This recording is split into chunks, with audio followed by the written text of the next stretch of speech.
पश्चिमी राजस्थान, हमारे राजस्थान का रेगिस्तान। हमेशा से इस इलाके में सिंचाई का एक ही स्रोत था, बारिश। 1958 में राजस्थान के इस क्षेत्र को मिली एक नई जीवन धारा, इंदिरा गांधी नहर परियोजना। करीब 600 किलोमीटर लंबी इस परियोजना ने रेतीले राजस्थान की तस्वीर पूरी तरह बदल डाली। राजस्थान के 10 जिलों में करीब 1.25 करोड़ लोगों को इससे पीने का पानी मिलने लगा। करीब 16 लाख हेक्टेयर जमीन पर सिंचाई की जाने लगी। लेकिन धीरे धीरे इस नहर पर वक्त और लापरवाही के जख्म पड़ना शुरू हो गए। नहर के शुरुआती छोर हरीके बैराज के गेट और पियर कमजोर पड़ने लगे। इन दरवाजों के गलने से हर साल बहुत सारा पानी बहकर पाकिस्तान जाने लगा। इससे बैराज के टूटने का खतरा बढ़ गया। हरियाणा में भी ये नहर कमजोर पड़ने लग गई। लोहागढ़ बैराज से थोड़ी ही दूर नहर में पानी के अंदर 21 फुट गहरा एक खाईनुमा गड्ढा बन गया, इतना बड़ा कि एक फुटबॉल का पूरा मैदान इसमें समा जाए। राजस्थान में भी कई जगह नहर से पानी का रिसाव तेजी से शुरू हो गया। देखते ही देखते फसलें चौपट होने लगीं।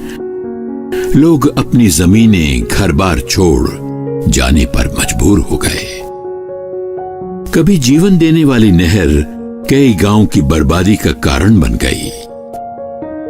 गांव में आज से 20 वर्ष हो गए लगभग जमीन के अंदर से वाटर लेवल ऊपर आ गया था। 3-3 फुट पानी जमीन के अंदर से बाहर निकल गया था खेतों के अंदर। हमारे को इतनी दिक्कत हो गई थी कि सुबह शाम की रोटी नहीं बन रही थी। इसलिए हमारे को दूसरी जगह दिहाड़ी करके टाइम पास करना पड़ता था। उस वजह से गांव वाले गांव छोड़ के बाहर मजदूरी के लिए जाने के लिए मजबूर हो गए थे। गांव पूरा खाली हो गया था। राजस्थान सरकार ने कई दशकों से चली आ रही इन सभी समस्याओं को दूर करने के लिए 3,300 करोड़ रुपयों की लागत से एक परियोजना पर काम शुरू किया। हरीके बैराज के गेट बदले गए। शॉर्ट क्रेटिंग से पियर की मरम्मत की गई, जिससे बहकर पाकिस्तान जाने वाला पानी रुक गया।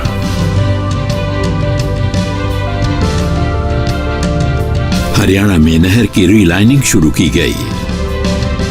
लोहागढ़ के नजदीक बने गड्ढे को भरने के लिए युद्ध स्तर पर काम किया गया।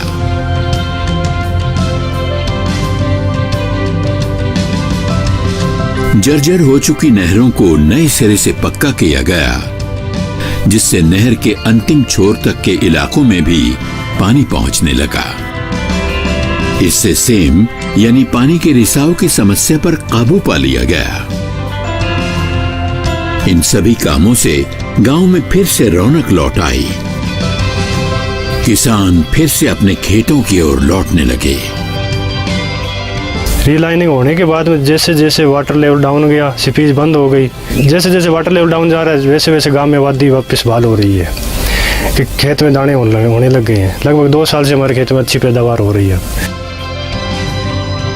परियोजना के दूसरे चरण से निकलने वाली लिफ्ट नहरों से किसान अपने खेतों के एक छोटे भाग में ही खेती कर पाते थे। इसमें सुधार के लिए प्रेशर इरिगेशन पर आधारित सिंचाई व्यवस्था चालू की गई। लगभग 1.5 लाख हेक्टेयर क्षेत्र में तेजी से काम शुरू किया गया। इस व्यवस्था को अपनाने से किसान पहले से 2 गुने से ज्यादा क्षेत्र में खेती कर सकेंगे। दशकों पुरानी इन समस्याओं पर राजस्थान सरकार ने अपने ठोस कदम और फैसलों से पिछले 2 ही सालों में काबू पाकर इस नहर को फिर से जीवनदायिनी बना दिया है।